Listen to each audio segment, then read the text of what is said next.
اگر لڑکی اسلام کی شرائط کے مطابق اس میں چاروں شرائط مکمل ہوں اور اس کے لیے جو رشتہ آیا وہ بھی اسلام کے مطابق ہی ہو، پھر بھی ولی نہ مانے تو اس کے لیے اسلام کیا حکم دیتا ہے؟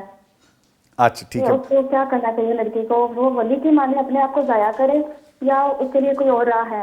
ارے اور نہیں اسی سے ریلیٹڈ ایک اور سوال ہے جی کہ اگر اسی طرح سے والدین کی رضا سے شادی کرنے کے بعد طلاق بھی ہو جائے، وہ بھی آپس میں بڑوں کی ہی لڑائیوں کی وجہ سے ہو، لڑکی کا کوئی قصور نہ ہو، پھر بھی دوبارہ اس کے بعد لڑکی چاہ رہی ہے کہ میری ضرورت ہے، مجھ سے برداشت نہیں ہوتا، مجھے دوبارہ کہیں نکاح کریں، تو بھی ولی نہ مانے اور کہیں ہم نے نہیں نکاح کرنا، نہ لڑکی کو اجازت دے کہ وہ خود سے کچھ کر لے، تو یہاں پہ اسلام کیا حکم دیتا ہے؟ ٹھیک ہے، دو کوسچن ہیں. اور بیٹا جو آپ نے کہا نا کہ خود کو ضائع کرے، یہ تو جملہ بھی نہیں آپ کو بولنا چاہیے. یہ زندگی اللہ کی دی ہوئی نعمت ہے اور اس پہ ہم مزید بھی بات کرتے ہیں. بہرحال بہت شکریہ آپ کے کال کرنے کا. میں دو کوسچن ہیں وہ ایڈریس کر دیجیے. بڑا یعنی سوسائٹی کا بڑا تلخ پہلو ہے جی، اور یہ یعنی کسی ایک بچی کا نہیں، بہت ساری بچیوں کے معاملات ہیں. لیکن میں ضرور یہ کہنا چاہوں گی کہ والدین کو ایجوکیٹ کرنے کی ضرورت ہے، کیونکہ کسی ایک گھر کا معاملہ ہو تو گھر والوں کو چلیں لوگ مل کے سمجھا دیتے ہیں اور اس کا جائزہ لے لیتے ہیں. لیکن میں پھر بھی سمجھتی ہوں کہ اس پورے کیس میں جیسے بچی کی بات چیت سے جو چیز سامنے آ رہی ہے سنبھلا آپ کی بات چیت سے، تو مجھے لگتا ہے تھوڑا سا ایموشنل پہلو جو ہے وہ حاوی نظر آ رہا ہے. یعنی جذباتی ہونا اور پھر یہ ہے کہ اس جذباتی پن میں کوئی ڈیسیژن کرنا، تو ڈیسیژنز ایسے نہیں ہوتے لائف کے.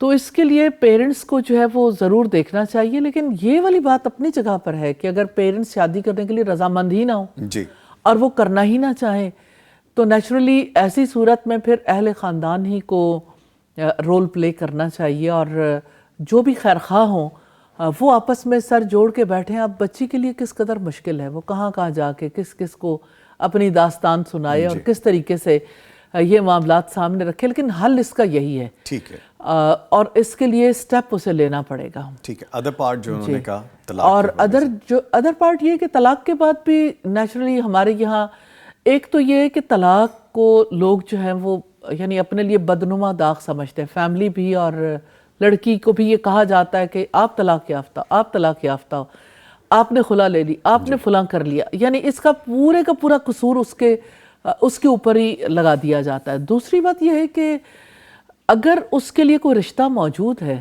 تو گھر والوں کو رکاوٹ نہیں بننا چاہیے. اب میری صرف اتنی بات کہہ دینے سے معاملات تو حل نہیں ہوں گے، لیکن میں تو وہی بات کہہ سکتی ہوں جو میرا دائرہ کار ہے کہ یہ بات درست ہے یا نہیں. تو یہ درست نہیں ہے کہ والدین جو ہیں وہ اپنی بچی کا نکاح نہ کریں. نکاح کرنا چاہیے، اللہ سبحانہ تعالیٰ کی طرف سے بڑی پکڑ ہے کہ اگر بے نکاح کے بچیوں کو گھر بیٹھایا جائے. لیکن نیچرلی یہ بات بچی تو سن رہی ہے، پیرنٹس سن نہیں رہے. یعنی ہو سکتا ہے کہ پیرنٹس بھی سنتے تو ہم انہیں بہت ساری باتیں سمجھا سکتے، کہہ سکتے. طریقہ کار جو ہے وہ مناسب نہیں ہے. لیکن ہمارے یہاں نکاح کے بغیر بٹھانے کا جو سلسلہ ہے وہ بہت بڑے پیمانے پہ ہے.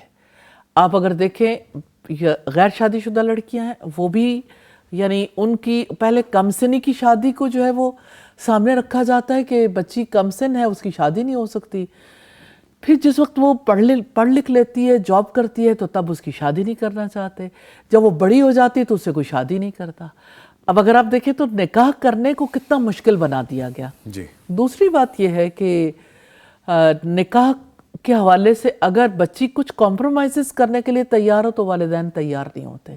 تو ان بچیوں کے لیے بہت زیادہ مشکلات ہیں جو طلاق یافتہ ہیں یا بیوہ ہیں، کہ ان کی شادی نہیں کرنا چاہتے، ان کو سپورٹ بھی نہیں کرنا چاہتے، جینے نہیں دینا چاہتے، انفارچونیٹلی. ٹھیک ہے.